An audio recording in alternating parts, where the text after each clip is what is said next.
Hello mga loves, ngayon tayo ay magluluto ng maha blanca. Ang ingredients, isang cup ng asukal na puti, condensed milk, ang ating coconut milk, at evaporated milk. Meron tayong isang cup ng grated cheese. At ang ating corn flour, ito ay 500 grams. Ayan.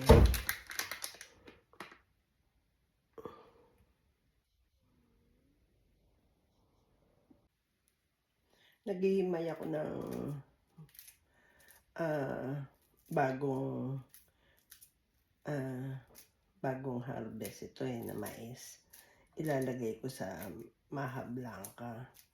Masarap ito kasi talagang bagong pitas. Siyempre, nabili natin yan sa grocery, sa supermarket.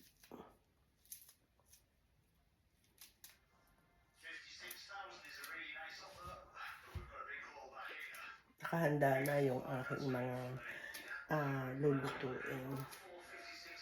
Abangan nyo to sa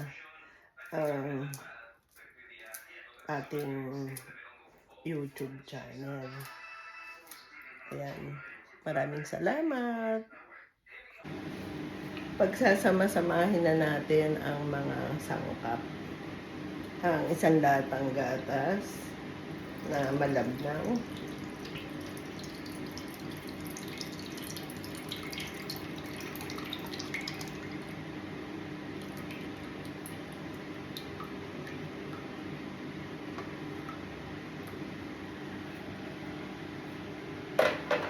At dahil ako ay hindi masyadong kumakain ng matatamis, isang cup ng puting asukal. Conforme yun sa inyong panlasa. Kung kayo ay mahilig sa matamis, 1.5 cup na measuring cup. Ating malapot na gatas.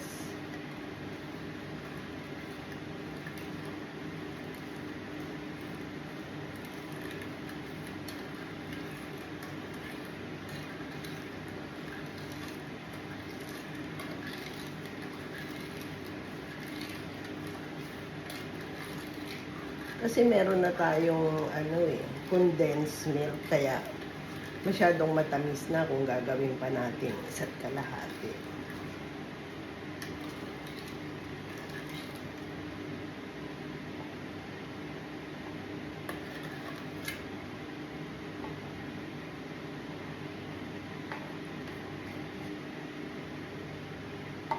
Mamaya na natin sasaidin yung laman. Pag-halo-haluin natin. At syempre, ang ating coconut milk. Sa Pinas, yung talagang galing sa nyug. Ito, nyug din naman to, kaya lang dito sa New Zealand, mas madali gamitin to kaysa yung magkakayod ka pa. Wala tayong pangkayod.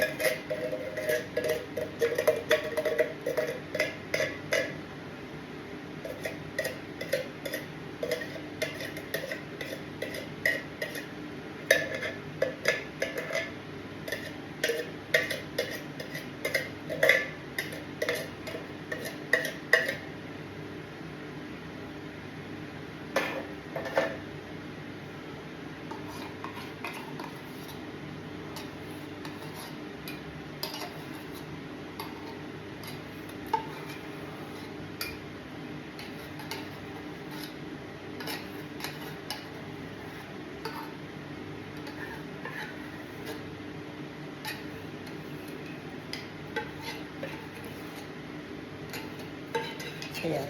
God bless us all. Abangan nyo ang ating mga susunod na gagawin.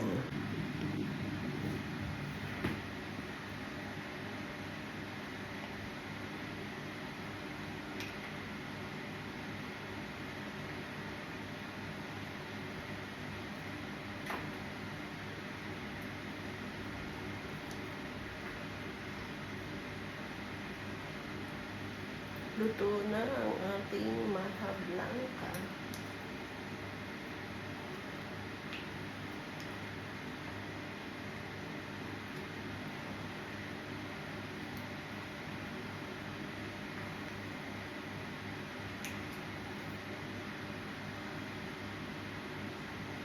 Yan, luto na ang ating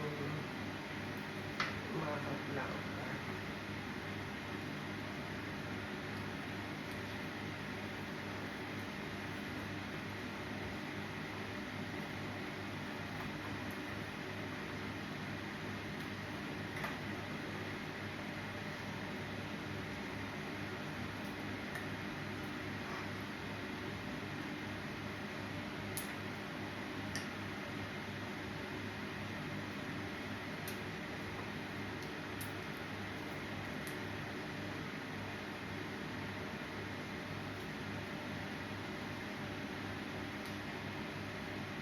Siguraduhin nasa pinakamahina ang ating apoy para huwag dumikit sa ilalim.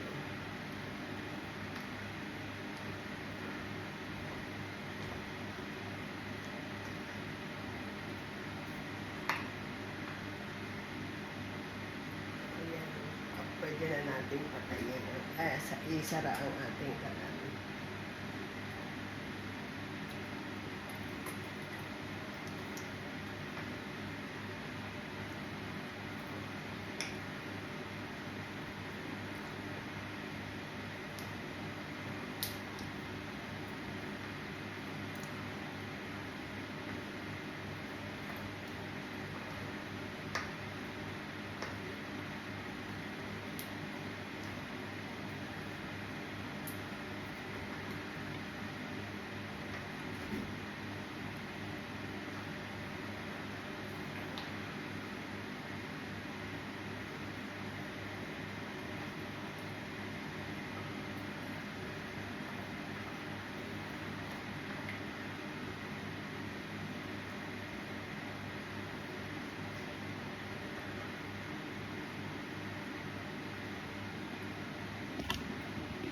Thank you for supporting. God bless us all, mga loves.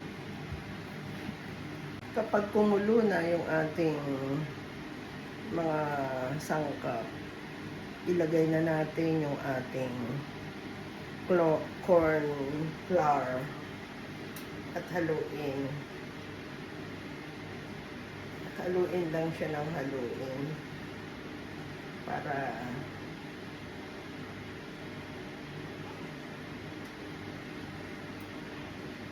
nilipat ko siya ng lalagyan para wag kasi madudumihan yung ating kalan. Kawawa naman yung tagalinis. Ayan, haluin para wag dumikit sa ilalim.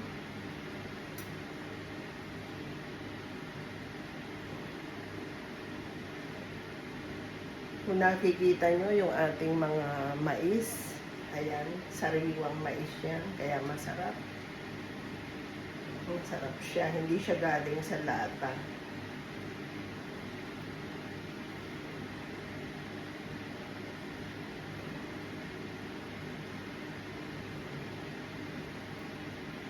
At nasa medium lang yung ating apoy para huwag masunog at saka tamang-tama ang luto.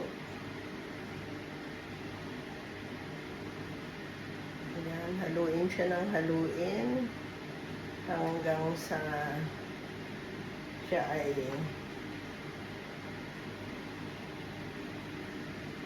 maluto. Hindi na natin siya matatakpan kasi nga kailangan haluin.